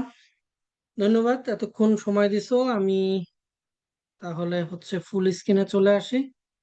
কারো যদি কোনো কোশ্চেন থাকে বা ই থাকে, ওটা লম্বা সময় হয়ে গেল, তাহলে তারা করতে পারো আর কি। ঠিক আছে। ভাই, আপনার প্রেজেন্টেশনের জন্য থ্যাংক ইউ। মানে খুবই চমৎকার, হুম। খুবই প্রিসাইজলি যে জিনিসগুলো আসলে মানে নর্মালি যেটা হয় যে এই শর্ট টাইম প্রেজেন্টেশনের মধ্যে স্কোপ এবং ডেপথ ঠিক রাখা, আপনি চেষ্টা করছেন এক 1 উইকের, sorry, one hour, less than 1 আওয়ারের মধ্যে মানে আপনার এই নিজের পার্সোনাল এক্সপিরিয়েন্সটা অ্যাটাচ করে দেয় এটার সাথে। অ্যামেজিং।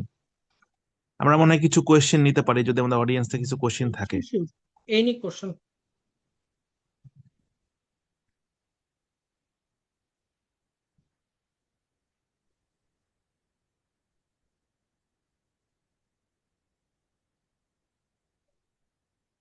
দাদা। হ্যাঁ ভাই, দাদা বলেন। আহ, ফয়সাল, জি দাদা। আচ্ছা আমি যেটা জানতে চাচ্ছিলাম সেটা হচ্ছে যে ওই কোরিয়াতে, সাউথ কোরিয়াতে মানে একবার মানে ফার্স্ট একটা মাস্টার্স কারো যদি থাকে, সেকেন্ড মাস্টার্স এর জন্য কেউ অ্যাপ্লাই করতে পারে কিনা, বা অ্যাপ্লাই করলে সেক্ষেত্রে তার পসিবিলিটি প্রবাবিলিটি কেমন, চান্স পাওয়ার? হুম, না করা যায়, করা যায়। এটা এক্ষেত্রে বলা যায় কি, যে ধরেন আপনি যদি সেকেন্ড মাস্টার্স এর জন্য অ্যাপ্লাই করেন, বলবেন যে আমার অলরেডি মাস্টার্স আছে, আমি এই ফিল্ডে, কিন্তু আমি এই ফিল্ড সম্পর্কে, কারণ আপনার যে ফিল্ডে মাস্টার্স, এক্সাক্ট সেম ফিল্ডে তো আর আপনি পরবর্তী মাস্টার্সটা করতেছেন না, তাই না? তখন আপনি প্রফেসরকে বলতে হ্যাঁ। পারবেন যে আমি এই ফিল্ড সম্পর্কেও এক্সপার্ট, কিন্তু আমি আসলে একটু বেসিক থেকে উঠতে চাচ্ছি। তখন না প্রফেসর আরো ইন্টারেস্ট ফিল করে। আমরা না এটা হাইড করি যে আমার মাস্টার্স আছে, আমার মনে হয় নিবে না, আমি কেন মাস্টার্স করতে যাই, এটা করাই যাবে না। সেটা আরো আপনার এক্সট্রা পয়েন্ট হিসেবে অ্যাড হবে। ব্যাপারটা বুঝাইতে পারছি কিনা আমি? যে আপনি হাইড হ্যাঁ, করবেন বুঝতে না, পারছি। আপনি সুন্দরভাবে বুঝাবেন যে আমি আসলে তোমার এই ফিল্ডের সম্পর্কেও জানতে চাই, তাই আমি আবার এই মাস্টার্স থেকেই শুরু করতে চাই। তারপরে তারাও অনেক সময় এমন হয়, আপনার সাথে ভাইবা নেওয়ার পরে তারা আপনার পিএইচডি অফার করতে পারে। এটা অনেক ক্ষেত্রেই হয়। আচ্ছা আচ্ছা আচ্ছা আচ্ছা। জি। আর এখানে একটা জিনিস জানতে চাচ্ছিলাম যে এজ আসলে কোনো ফ্যাক্টর কিনা, মানে এই কোনো ব্যাপার না। এজ বা স্টাডি গ্যাপ। স্টাডি গ্যাপ যদিও আগে তুই বললি যে আমার যদি ইন্ডাস্ট্রিয়াল এক্সপিরিয়েন্স থাকে সেটা আমি শো করতে পারবো, কিন্তু সেক্ষেত্রে হুম, এজ এর কোনো ব্যাপার স্যাপার আছে কিনা, যে কোনো এটা ব্যাপার নেই। আহ, এইজের যদি ব্যাপার থাকে, টিচাররা কিভাবে এত বৃদ্ধ বয়সে আইসা মাস্টার্স পিএইচডি করে? এইজের কোনো ব্যাপার নাই দাদা, তাই আচ্ছা না? আচ্ছা আচ্ছা। ওকে, থ্যাংক ইউ। ওয়েলকাম।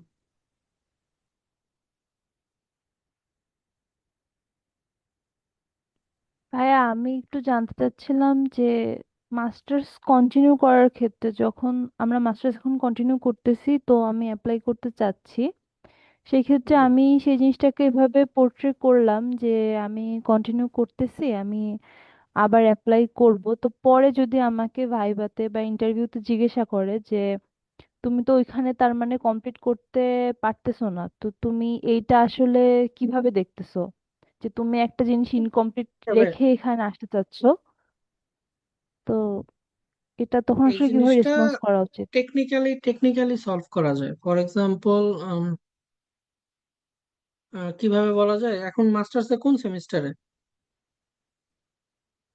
কোন ফার্স্ট সেমিস্টারে সেমিস্টার আছো? শেষ হয়ে গেছে, আচ্ছা, তো সেকেন্ড শুরু সেক্ষেত্রে হবে আর কি। সুন্দরভাবে বলা যায় যে আমি এখানে তোমার ওইখানে শুরু করতে চাই, আমি এখানে মাস্টার্স করতেছি, আমার অ্যাপ্লিকেশন শেষ হওয়ার সাথে সাথে হয়তো আমার মাস্টার্স শেষ হয়ে যাবে। এভাবে বলা যাইতে পারে। বাট এইটা আসলে নেগেটিভ পয়েন্ট হিসাবেও দেখে যে একটা জায়গায় মাস্টার্স করতেছে, কেন আবার অ্যাপ্লাই করে। তো সেইখানে একটা সলভ করা যায় যে আমি মাস্টার্স করতেছি, কিন্তু আমি মাস্টার্স কন্টিনিউ অবস্থায় আমি এই ফিল্ডটা সম্পর্কে ইন্টারেস্ট গ্রো করছি। তো আমি ভাবতেছি যদি আমি এখানে পাই তাহলে তোমার ওইখানে শুরু করব। প্রফেসর কন্টাক্ট গুলার ক্ষেত্রে এটা পজিটিভ ইম্প্যাক্ট ফেলায়। কথা কি বুঝাইছি, আমি বুঝাইতে পারছি? কিন্তু সেন্ট্রাল স্কলারশিপের ক্ষেত্রে আবার এটা নেগেটিভ ইম্প্যাক্ট ফেলাবে, এটা আমার ধারণা। প্রফেসর কন্টাক্ট বলতে, যদি কোনো প্রফেসর, যেমন কোরিয়া ইউনিভার্সিটি হোক, সোল ন্যাশনাল হোক, বা ইয়নসাই হোক, যে কোনো ইউনিভার্সিটি হোক, তারা আসলে জিনিসটা খুবই লাইটলি নেবে, তাদের কাছে কিচ্ছু যায় আসে না যে তুমি মাস্টার্স কমপ্লিট করতেছো না না করতেছো। ঠিক আছে? কিন্তু যখন সেন্ট্রালি ভাইবা নিবে, ফর এক্সাম্পল ইউএসটি, এনসিসি, তাদের কাছে এটা ম্যাটার করে, কারণ তখন তারা ইনস্টিটিউশনাল ওয়াইজ চিন্তা করে। কথা কি বোঝা গেছে? জি ভাইয়া। হুম।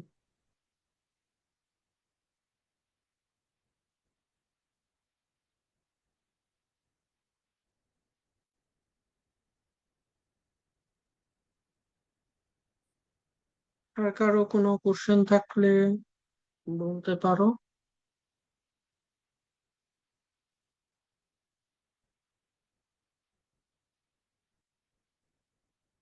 আরেকটা জিনিস আমি সবাইরে রিকমেন্ড করব, যদি পসিবল হয় জিকেএস এ আসা ভালো। জিকেএস এ আসা ভালো, মানে সেন্ট্রাল গুলো আসলে অলওয়েজ ভালো, গভর্নমেন্ট স্কলারশিপ। তো এইখানে যে কোরিয়ার ক্ষেত্রে এইটা একটা মাথায় রাখতে হবে যে আমরা আসলে কোরিয়ায় যারা যারা আছি, বায়োটেক থেকে আসছে, তারা কেন জানো না আসার পরে ভাষা শিক্ষার দিকে মন দেয় না। তো এই জন্য আসলে পিএইচডি শেষ করার পরে কয়েক বছর পোস্ট ডক করার পরে তারা বুঝতে পারে, রিয়েলাইজ করতে পারে। তো আসার পরে যদি ভাষাটা শিখে নেওয়া যায় সেক্ষেত্রে তাদের জন্য খুবই ভালো হয়। আম, এই এই জিনিসগুলো সম্পর্কে না আরেকটা বিস্তারিত আলোচনা আর কি। যাই হোক, তো আর কারো কোনো কোশ্চেন থাকলে প্লিজ হ্যাঁ কন্টিনিউ ভাইয়া, করতে আমার একটা পারেন। কোশ্চেন আছে। হ্যাঁ। ভাইয়া হচ্ছে যদি হচ্ছে বিএসসি বায়োটেকনোলজিতে করে এআই কনভার্জেন্সে মাস্টার্স করা হয়, তাহলে পরবর্তীতে পিএইচডি তে কি কোনো প্রবলেম হবে? হুম, কেন, আমি উদাহরণ দিই, 1 মিনিট হোল্ড।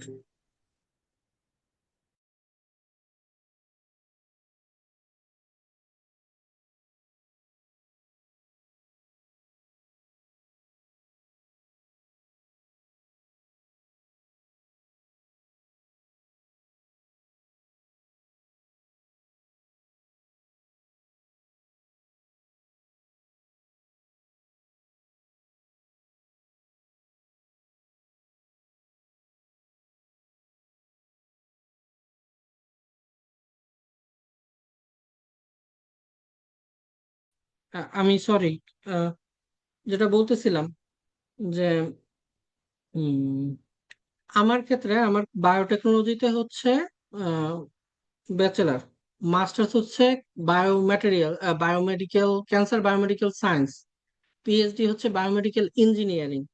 এখন পোস্ট ডক করতেছি আমি হচ্ছে থেরাপিউটিক্স এর উপরে, ডিভাইস প্রিপারেশনের।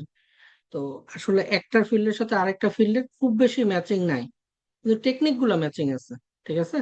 তো টেকনিক গুলা যেহেতু ম্যাচিং আছে সেই জন্য আসলে পিএইচডি তে পাওয়াটা খুব একটা ডিফিকাল্ট না। তখন হচ্ছে যে মাস্টার্স এর সাথে ব্যাচেলারের সাথে ব্লেন্ড করে ওর কাছাকাছি যে কোনো ফিল্ডে তুই মুভ করতে পারবি, এটা কোনো ব্যাপার না। আমি কি অ্যান্সারটা ঠিকঠাক মতো দিতে পারছি? বুঝতে বুঝতে পারা গেছে? জি ভাইয়া, থ্যাংক ইউ। হুম।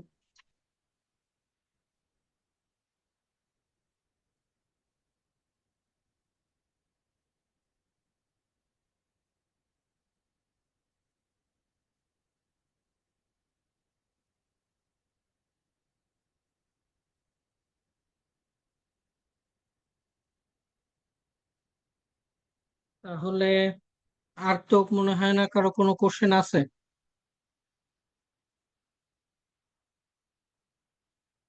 আর কারো যদি কোনো কিছু জানার থাকে তাহলে কাইন্ডলি মেসেজ দিস, এই আর কি। আরিফাত। আমার আমার হ্যাঁ, কোশ্চেন ছিল হ্যাঁ, হ্যাঁ, শিওর। কোরিয়ান লাইফে মানে হুম, গ্রাজুয়েট স্কুল জার্নিটা এখানে আসলে হুম, আমি একটা জিনিস শুনছি যে মানে এই যেহেতু এই পার্টটাই আমাদের এশিয়ার মধ্যে, তো এখানে যেটা হুম। হয় যে ওয়ার্কহলিক একটা কালচারের একটা ব্যাপার আছে। শুনছি এরকম নাকি ইভেন সম্ভবত চায়না সম্পর্কে এরকম কিছু একটা শুনছিলাম যে 9 to 6 বা 6 to 9 এই ধরনের একটা রুল তারা মেনটেনেন্স করে আর কি। আপনার এক্সপিরিয়েন্স কিরকম আসলে এখানে? এখন জিনিসটা বলতে গেলে কি, এক একজনের এক্সপিরিয়েন্স এক এক রকম, এইভাবে ধর জেনারেলাইজ করে বলাটা কঠিন। যেমন আমি তো বললাম যে আমি বহুত গুলা ভার্সিটিতেও ঘুরছি, ইনস্টিটিউটও ঘুরছি। আমার রুল সিম্পল, আমি যখন মাস্টার্সে ছিলাম তখন আমি 9টা থেকে 6টা ল্যাব করছি, এটা একেবারে ডিফাইন। আমি 9টার আগেও যাইতাম না, পরেও যাইতাম, 6টার পরে 6টার পরেও বসতাম না, আমি চলে আসতাম। পিএইচডি তে যখন উঠছি তখন আমার লাইফটা ফ্লেক্সিবল হয়েছে, তখন আমি 9:30টার সময় গেলেও তেমন কিছু হইতো না, 5:30টার দিকে আসলে পোস্টডক লাইফ তো আরো কমফোর্টেবল।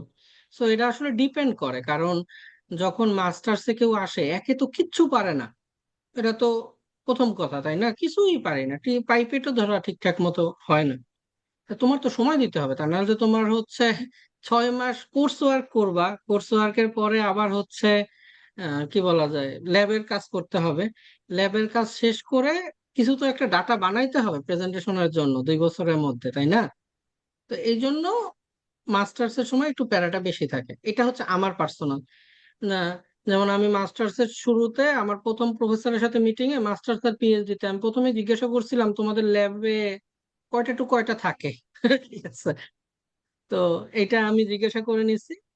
তারা বলছে এই 9টা টু 6টা থাকলেই হবে, তো সেইভাবেই আমি মেনটেন করছি। এবং ওয়ার্কোহলিকের যে ইটা আছে, এটা যে একেবারে উড়াই দেওয়া যায় এমন না, কিন্তু যদি কেউ তার 9টা 6টা মেনটেন করে প্রপারলি, আমার মনে হয় না তার আসলে বেশি সময় থাকার দরকার আছে। এটা আমি এখন আমার তো পার্সোনাল অভিজ্ঞতা দেখলাম, তোর আপুরটাও দেখলাম, তারপরে হচ্ছে এই যে লেমন ভাইদের দেখলাম, বা এখানে যারা আছে আমি যাদের চিনি। এখন কিছু সময় আছে যে ধর পেপার সাবমিশন, পেপারের কাজ, এখন সেটা তো ভাই নিজের কাজ, সেটার সময় তো আসলে টাইম টেবিল দেখলে হবে না, তাই না? বুঝাইতে পারছি আমি সম্ভবত। ক্লিয়ার ভাই। আর সুপারভাইজাররা কিরকম হয় নর্মালি? একেবারে মানে বিভিন্ন সুপারভাইজার বিভিন্ন রকম হয়। ফর এক্সাম্পল আমার মাস্টার্স বসের ক্ষেত্রে ছিল টাইম টেবিলটা তার কাছে গুরুত্বপূর্ণ, মানে 9টার আমার কখনো কোনো বকাঝকা করে নাই, মানে কোনোদিন না। এবং সে খুবই, আমি 9টায় আসতাম 6টায় যেতাম, সে খুবই খুশি, এর বেশি সে আমার কাছে চায়ও না। বুঝছিস? এবং আমি ঠিকঠাক মতো কাজটা দিতে পারছি কিনা এটাই তার। এবং স্টিল খুবই ভালো সম্পর্ক, আমার পিএইচডি পোস্ট ডকেও সে রিকমেন্ড করছে। তারপরে আমার যে বর্তমান বস, তার সাথেও আমার খুবই ভালো সম্পর্ক। এখন আমার সাথে ভালো সম্পর্ক হয়েছে দেখেই যে ধর আরেকজনের সাথে হয়েছে এমন আমি বলবো না, তার ল্যাব থেকে অনেকে 2.5 বছরে ডিগ্রি পাইছে। কথা কি বুঝাইতে বুঝছিস মনে হয়, তাই না? এটা হচ্ছে বুঝতে পারছি। পার্সোনালের উপরে যে আসলে তুই কতটা এইভাবে নিস। যেমন আমার বস সব সময় জিজ্ঞাসা করে যে আমি কেমন আছি। ইনফ্যাক্ট লাস্ট মিটিং হইলো তখন সে, যাই হোক, খুবই ফ্রেন্ডলি আর কি, সংক্ষেপে এটাই বলা যায়। তো লিমন ভাইয়ের বস আমি চিনি, তোর আপুর বস আবার হচ্ছে দেখলাম যে এই, মানে 9টা 6টা মেনটেন করে, একটু স্ট্রিক্ট। তারপর অনেকের বস শুনি যে না খুবই খারাপ ব্যবহার করে, এখন আমি জানি না, এটা বস টু বস অত্যন্ত ভেরি করে। তবে ওভারঅল আমি মনে করি না, নিজে যদি সৎ থাকি বা কাজ করি আসলে কোনো প্রবলেম আর কি। বুঝতে পারছি। আর আরেকটা জিনিস ভাই, কম্পারেটিভলি আপনার যদি এই এক্সপিরিয়েন্সটা হয়ে থাকে, আমাদের এশিয়ান যে রিজিয়নটা আছে এখানে, with comparing to South Korea, hmm. আপনার মানে প্রসপেক্টটা কি? যে ধরেন চায়না কিংবা তাইওয়ান কিংবা হচ্ছে আহ, এই পাশে ইভেন ইন্ডিয়া পর্যন্ত, এই যে রিসার্চের যে কম্পারিজন বা রিসার্চের যে স্ট্রেংথ বা ডিরেকশনটা, এইটা মানে আপনার কাছে ওভারঅল কি মনে হয় অ্যাজ এ কোরিয়ান পার্সপেক্টিভ? প্রথমে আমি ইন্ডিয়া দিয়ে শুরু করি, বাংলাদেশের চাইতে বেটার, এর বেশি আর কিছু বলবো না, ওইটুকুই শেষ। তো এর পরবর্তীতে যে কান্ট্রিগুলোর নাম বলছি সেটা ট্রাই করে, মানে ভালো রিসার্চ করা ট্রাই করে। তো এই ক্ষেত্রে আবার চায়নার আবার ক্যাটাগরি আছে। চায়নার ধর টপ 100-এর মধ্যে যারা আছে তারা আসলেই ভালো রিসার্চ করে মোটামুটি, মানে কোরিয়ারও সেম, আর হচ্ছে তাইওয়ানেরও সেম। তো এরা এরা আসলে, আমি তোর সাথে সেদিন আমার কথা হইতেছিল মনে আছে যে কিউএস র্যাঙ্কিং বা ইসে কেন এশিয়া একটু পিছানো, তাই না? কারণ কিউএস র্যাঙ্কিং এ এইসব ক্ষেত্রে হয় কি, ওই যে তোরা যেটা বললাম যে টিচার কতটা ফরেন স্টুডেন্ট রেশিও আর ফরেন ফ্যাকাল্টি রেশিও, এই দুইটা হচ্ছে এরা পিছাই থাকে সব সময়। ঠিক আছে, তো এই জন্য এদের ওই র্যাঙ্কিং দেখবি না যে ওই যে 37, 38, 25 এর ভিতরে ঘোরাফেরা করে যারা ঘোরে। তো ওই ব্যারিয়ারটা তো পাস করতে পারে না, যে কারণ এরা হচ্ছে প্রচুর পরিমাণে দেশি স্টুডেন্টদের চান্স দেয়। তো আমি বলবো যে রিসার্চের প্রতি এরা প্রচুর পরিমাণে খরচ করে। আসলে এই পরিমাণ খরচ আমি কি বলবো, যে আমার মতো স্টুডেন্টের পিছনেও যে খরচ করছে। আর ফাইনালি আরেকটা কথা বলবো, যে যে দেশের ডিগ্রি ওই দেশের ভ্যালু, এই জিনিসটা মাথায় রাখা বেটার। এবং প্রত্যেকটা দেশই, ধর এই যে নাম বলছিস, বিশেষ করে জাপান, চায়নাও এখন ওই পরিমাণে চলে আসছে। আমরা চায়নাকে ভ্যালু দেই না অনেকে হয়তো, কিন্তু চায়না এখন অনেক ভালো করতেছে। আর এরপরে কোরিয়া, এদের ক্ষেত্রে হচ্ছে কি, যে ফার্স্ট ওয়ার্ল্ডের যে লাইফটা এখানে ফুললি কাটানো যায়, কিন্তু পারিপার্শ্বিক যে জিনিসটা, ওই যে ল্যাঙ্গুয়েজ ব্যারিয়ারটা যে ক্রস করতে পারছে, বিশেষ করে ইউরোপিয়ান কান্ট্রি গুলোতেও সেম, ল্যাঙ্গুয়েজ ব্যারিয়ার ক্রস করতে পারলেই তুমি বস তোমার ফিল্ডে, কারণ তুমি টপ একটা ইউনিভার্সিটি দিয়ে ডিগ্রি নিচ্ছ, এইখানে টপ 10%-এর ভিতরে তুমি যদি ঢুকে যাও, তো তোমার লাইফ তো ভালো হবেই। কিন্তু তুমি যদি আসার পরে, ধরো তুমি জার্মানি গেছো, তুমি কোরিয়া আসছো, তুমি জাপান গেছো, তোমার ইচ্ছাই নাই তুমি কোরিয়ান শিখবা, যেমন আমি যে ভুলটা করছি, ঠিক আছে? তো তাহলে তো তোমার ইমপ্রুভমেন্টটা একটু স্লো হবে কম্পারেটিভলি যারা কোরিয়ান আছে, তাই না? এটা বলবো আর কি। তবে লাইফ ওভারঅল আমার মনে হয় খুবই সিকিউর, এবং আমরা যারা আছি খারাপ নাই, চলতেছে আর কি, আলহামদুলিল্লাহ। আর বিশেষ করে আরেকটা জিনিস আছে, যে অনেকে মনে করে যে কোরিয়া মানেই হচ্ছে, বা চায়না জাপান মানেই হচ্ছে তোমার প্রেসার করবে, মানে তুমি যেটা খাইতে চাও না সেই টাইপের, মানে রিলিজিয়াস ব্যারিয়ার থাকবে, এমন কিছুই নেই। তুমি যদি না খাইতে যাও তোমার কেউ ডাকবেও না, তুমি যদি খাইতে যাও তোমার যে সম্মানে লুকাই লুকাইও খাবে, কি করবে এটা উপরে, তুমি ব্লেন্ড হয়ে যাবা কিনা ওদের কালচারে। যদি ব্লেন্ড হইতে চাও হবা, আর যদি না হইতে চাও হবা না, সিম্পল। কেউ তোমার প্রেশার ক্রিয়েট করবে না।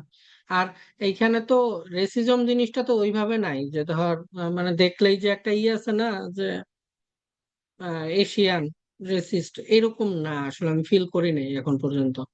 বিশেষ করে যদি তুমি পরিচয় দাও অমুক ভার্সিটির স্টুডেন্ট, এরা তো আরো সম্মান দেয় অনেক ক্ষেত্রে, বাংলাদেশের মতো খানিকটা ভার্সিটির স্টুডেন্ট বললে এরা বেশ সম্মান দেয়, এই আর কি। অ্যামেজিং ভাই, আপনার নিজের লাইফ এক্সপিরিয়েন্স থেকে বিষয়গুলো শেয়ার করার জন্য। আমার লাস্ট কুইক কোয়েশ্চেন, সেটা হচ্ছে যে ভাই, ফর এক্সাম্পল কোন একটা স্টুডেন্ট যদি কোরিয়াতে গিয়ে মাস্টার্স করার প্ল্যান করে, এরপরে সে মনে করে পিএইচডি তে সে সুইচ করবে, হুম। এইটার পসিবিলিটি কিরকম? ফর এক্সাম্পল সে কোরিয়া থেকে ভাই, হয়তো ইউরোপ হইতে পারে, কিংবা অস্ট্রেলিয়া হইতে পারে, ইভেন হোয়াটএভার, যে কোনো জায়গায় যেতে পারে সে। এইটার মানে এইখানে আমি তোমার লাইভ এক্সাম্পল আমার লাইফের এক্সাম্পল দিচ্ছি। আমি যখন কোরিয়া আসছি, রেজা ভাই আসছে না, আমরা তো সমসাময়িক সময় আসছি, তাই না?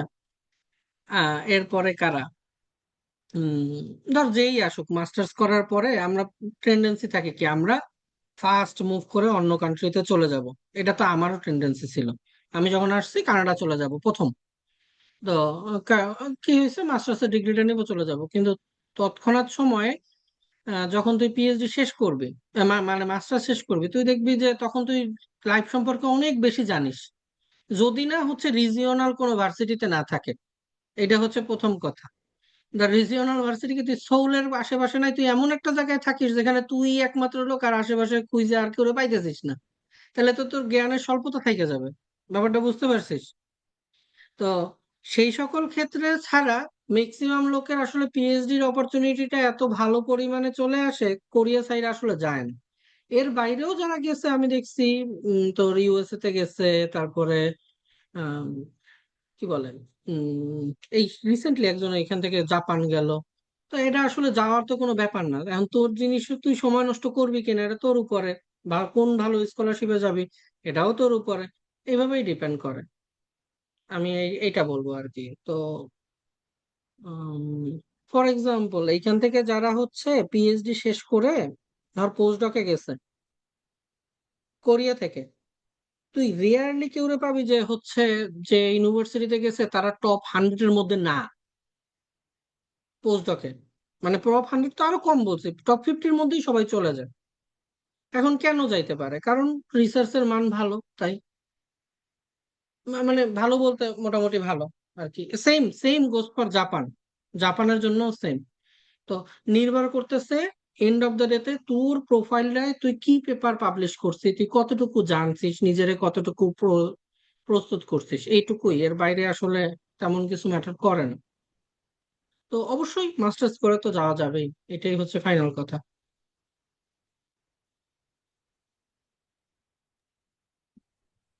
ধন্যবাদ ভাই। হুম। আম, আমি সকল পার্টিসিপেন্টদের সদয় আকর্ষণ করছি, যদি এরপরে আর কোনো কোয়েশ্চেন কমেন্ট থাকে তাহলে যেটা হবে যে, ফয়সাল ভাই, আপনার কি কোনো ইমেল অ্যাড্রেস আছে, বা আপনি মনে হয় অলরেডি শেয়ার করছেন না? হ্যাঁ, হ্যাঁ, আমার ইমেল অ্যাড্রেস শেয়ার করা আছে।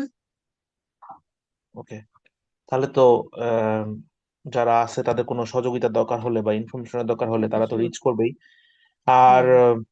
যেটা হয় যে, আমি পার্সোনালি একটা বিষয় বলবো, সেটা হচ্ছে যে আমি ফয়সাল ভাইয়ের কাছে যখনই আমি রিচ করছি, না আমার কাছে মনে হয়েছে যে নিজের বড় ভাই থাকলে যেভাবে আমাকে গাইড করতো বা আমাকে কোনো একটা ইনফরমেশন প্রোভাইড করতো বা ডিরেকশন দিত, আমি বরাবরই তার কাছে এইভাবেই আমি হেল্প পাইছি। সো এইটা মানে যারা পার্টিসিপেন্টসরা এখানে আছে, তারা হয় তারা ব্যাপারটা তাদের জন্য একই রকম আর কি। সো মানে নট অনলি জাস্ট ফয়সাল ভাই, আমি বলবো অন্যান্য সিনিয়রদের ক্ষেত্রে একই কথাই মোরলেস প্রযোজ্য। ঠিক আছে, তো ভাইকে ওই জন্য অনেক বেশি ধন্যবাদ, এবং কুবার পক্ষ থেকে আবারও ধন্যবাদ জানাই যে আমাদের এই সেশনে এসে চমৎকার ভাবে, খুবই প্রিসাইজলি তার প্রেজেন্টেশনের সাথে তার পার্সোনাল এক্সপিরিয়েন্স অ্যাড করা, প্লাস হচ্ছে এর বাইরেও মানে ইনস এন্ড আউট, টিপস ট্রিক্স থেকে শুরু করে অন্যান্য বিষয়গুলো যেগুলো ধরায় দেওয়া আর কি, এটার জন্য মানে এই চমৎকার ভাবে উপস্থাপন করছে ভাই এটা। আশা করি আমাদের পার্টিসিপেন্টসদের জন্য এটা হেল্পফুল হয়েছে। এন্ড সামনে ফার্দার মোর আরো যদি কোনো কমিউনিকেশন বা ডিসকাশনের দরকার হয়, আমরা আশা করি ভাইয়ের কাছ থেকে পাবো। ভাই, আমার এন্ড থেকে শেষ, যেহেতু আমাদের কোনো কোয়েশ্চেন নাই, আমি আপনার কাছে চলে যাব অনুরোধ করবো সেশনটা শেষ করার জন্য, এবং যদি কোনো টেক হোম মেসেজ থাকে আমাদের জন্য। না, এরকম মেসেজ কিছু নাই। সবাইকে ধন্যবাদ জয়েন দেওয়ার জন্য। আর আমি একটা একটা জিনিস বলবো আসলে, আম, আমার আমার পার্সোনাল এক্সপিরিয়েন্স থেকে যেটা আমি ফিল করি যে কখনো ওইটা চিন্তা করার দরকার হয় না যে আমি আসলে হচ্ছে না, কবে হবে, এত চিন্তা না করে মানে কিপ নকিং দ্য ডোর, সেটা হচ্ছে ইম্পর্টেন্ট জিনিস যদি কিছু চাই, সেটা দেশে হোক আর বাইরে হোক। এটা এটা হচ্ছে আমার আমার ধারণা যে কেউ যদি খুব ডেসপারেটলি চায়, সে অবশ্যই 1 বছরের মধ্যে সে বিদেশ আসতে পারবে। মানে যে একটা ভালো পিএইচডি অ্যারেঞ্জ করতে পারবে, মাস্টার্স অ্যারেঞ্জ করতে পারবে, তো তার চাইতে হবে, মানে মন থেকে তার চাইতে হবে, ওইটার জন্য সময় দিতে হবে। তো ইম্পসিবল না, এটা হচ্ছে প্রথম কথা, ইম্পসিবল না, ট্রাই করলেই হয়। এবং আরেকটা জিনিস হচ্ছে, দেশে যারা কেরিয়ার করতেছে তারা যে খুব খারাপ অবস্থানে আছে এটাও নেই, তারা খুবই ভালো অবস্থানেই আছে, আমি দেখতে পাচ্ছি। আমার যারা বন্ধু বান্ধবরা আছে ভালো অবস্থানে আছে। এখন ডিপেন্ড করে যে তুমি বা তোমরা কে কেমন লাইফ চাও, যে যেমন লাইফ চাবা, সেইটার পিছনে যদি খুব ভালোভাবে সময় দেওয়া হয়, ইনশাআল্লাহ নিরাশা হবে না আর কি। চেষ্টা করতে হবে, এর বাইরে কিছুই নেই। শুধু ভাইবা বসে থাকলে হবে না যে আমি ভাবছি আমি যাব, 3টা মেইল করছি, রিপ্লাই পাই না, বা আবার নেক্সট সেমিস্টারে দেখবো, জিনিসটা এমন না। এই, অনেক ধন্যবাদ সবাইকে। ভালো থাইকো। আর সবাই কথা হবে। আর কোরিয়া যদি কেউ আসে তাহলে তো খুবই ভালো। এখানে এখন অনেক আছে, অনেকে মনে হয় অনেকেই চেনো তো ব্যাচের। আহ অনেকের হয়তো ফ্রেন্ড বা জুনিয়রও হবে, অনেক এখন এখানে সবাই জুনিয়র আছে। আর সবাই মোট সিনিয়র হিসেবে আছে মিজান ভাই। 6-7 জন আছি আমরা, মুকিম ভাই আছে, রেজা ভাই আছে। এই আমাদের ছোট্ট একটা পরিবার ঘুরে ফিরে এখানে সবার সাথে সবাই ওয়েল কানেক্টেড এখানে আমরা। ইনফ্যাক্ট আমরা বছরে আম, মানে কি বলা যায়, রেজা ভাইয়ের বাসায় তো আমি কতবার যাই তার কোনো হিসাব নাই।